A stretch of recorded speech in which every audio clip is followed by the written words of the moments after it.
Thank you, Cathaoirleach. I rise today to support the ANC campaign by the Irish Natura and Hill Farmers Association to address the inequality in farm payments. The ANC scheme, which was opened on the 6th of May 2015, replaced, as you will know, the Disadvantaged Areas scheme under the Rural Development Programme.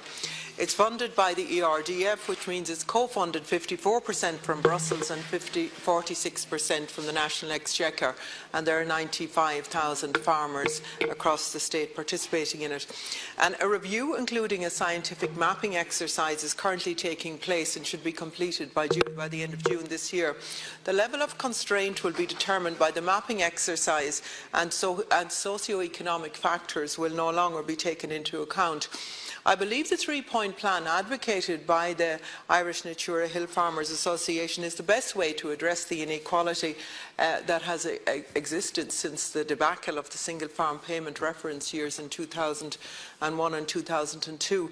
And this includes the front-loading of payments on the first 20 hectares at €250 per hectare, and increasing the rate per hectare for the next 14 hectares to €179 per hectare, and thirdly by increasing the overall number of eligible hectares from 34 to 40, with €70 per hectare on the remaining 6 hectares.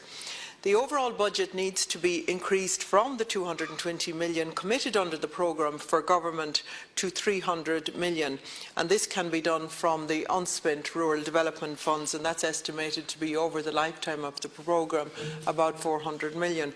The EU auditors have acknowledged that the present method for measuring disadvantage on lands has resulted in unequal treatment of farmers.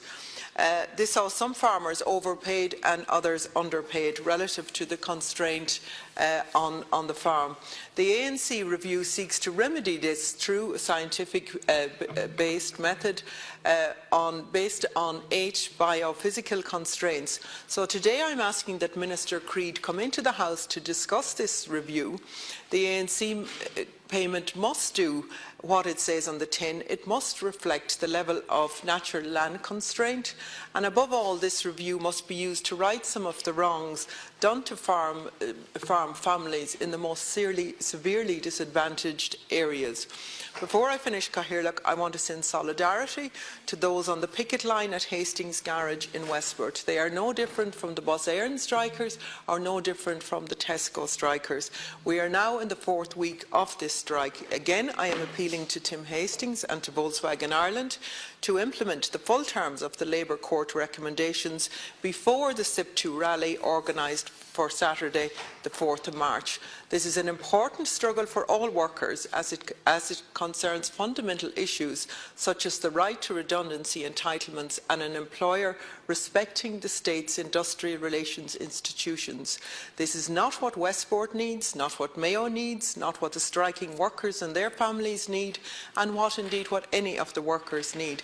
I am asking again that the Taoiseach to use all the influence he has to bring about a resolution to this dispute as quickly as possible. Thank you. Senator